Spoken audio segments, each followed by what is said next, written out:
warahmatullahi wabarakatuh. Kembali lagi bersama Ibu di dalam video pembelajaran part 2. Di dalam video pembelajaran part 2 ini, Ibu akan melanjutkan penjelasan materi refleksi mengenai contoh soal dan penggunaan applet GeoGebra untuk materi refleksi. Saja ke contoh soalnya.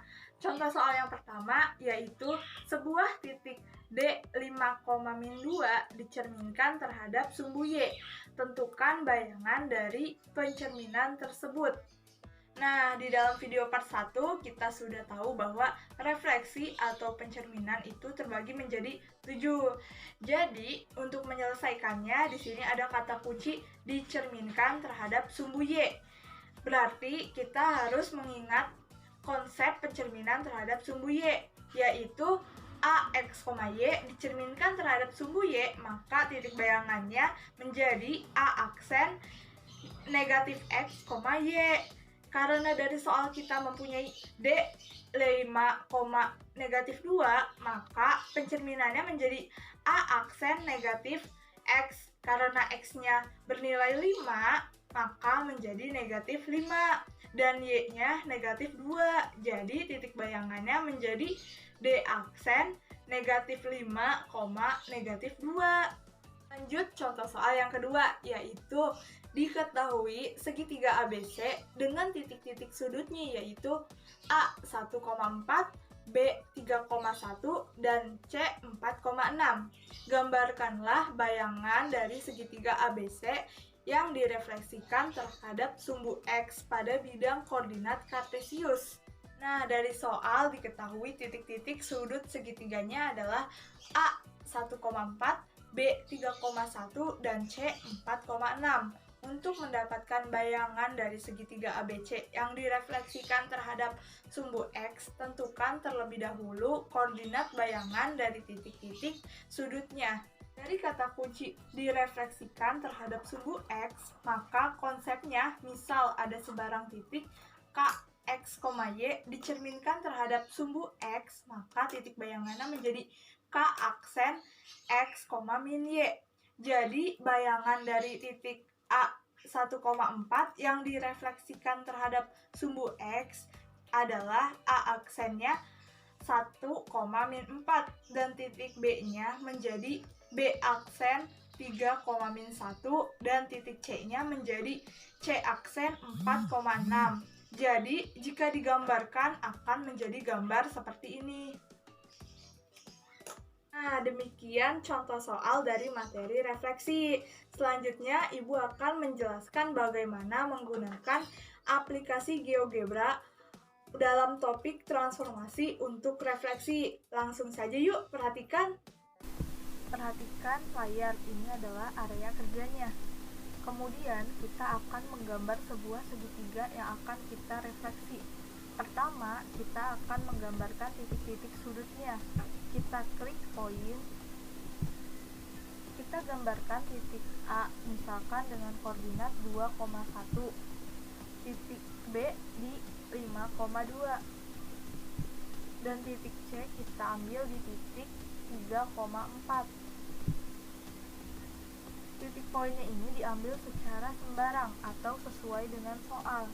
Kemudian kita akan menghubungkan titik A, B, dan C ini membentuk segitiga dengan cara klik Tools, Polygon, lalu kita klik titik A, hubungkan dengan titik B, dan hubungkan dengan titik C. Kemudian hubungkan kembali dengan titik A.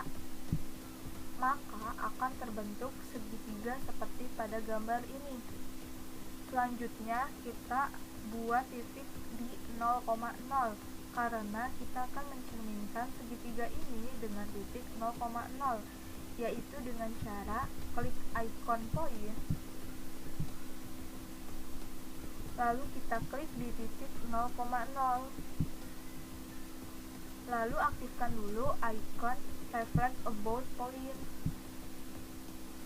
kemudian klik segitiganya, lalu klik titiknya. Nah, muncul bayangan dari segitiga ABC. hasil refleksi terhadap titik 0,0, yaitu A aksen, B aksen, C aksen. Kemudian yang kedua, bagaimana merefleksikan sebuah segitiga ini dengan sebuah garis. Kita buat garisnya terlebih dahulu.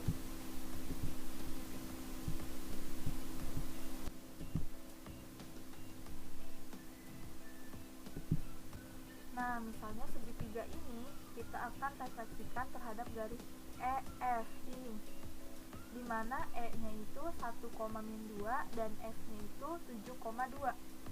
Caranya adalah yang pertama, aktifkan dulu icon reflect about line. Kemudian klik segitiga yang akan kita refleksikan. Lalu klik garisnya. Nah, muncul bayangan dari segitiga ABC, hasil refleksi terhadap garis EF, yaitu A1 aksen, B1 aksen, C1 aksen.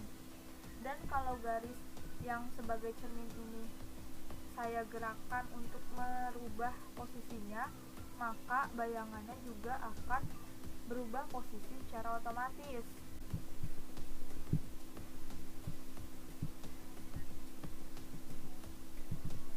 Seperti ini. Demikian cara menggunakan aplikasi GeoGebra untuk materi refleksi. Untuk selanjutnya, kalian dapat mencobanya sendiri. Terima kasih. Nah, kalian sudah menonton videonya kan? Jadi, itu materi yang kita pelajari hari ini. Sebelum video ini berakhir, mari kita simpulkan dulu pembelajaran hari ini. Jadi, kesimpulan pada hari ini yaitu refleksi terbagi menjadi 7 jenis, yaitu yang pertama, pencerminan terhadap sumbu X. Yang kedua, pencerminan terhadap sumbu Y. 3. Pencerminan terhadap titik asal 0,0. Keempat, pencerminan terhadap garis Y sama dengan X. Kelima, pencerminan terhadap garis Y sama dengan min X. Keenam, pencerminan terhadap garis Y sama dengan H. Yang terakhir, pencerminan terhadap garis X sama dengan H. Nah, demikian video pembelajaran yang Ibu sampaikan hari ini. Kurang lebihnya Ibu mohon maaf. Wassalamualaikum warahmatullahi wabarakatuh.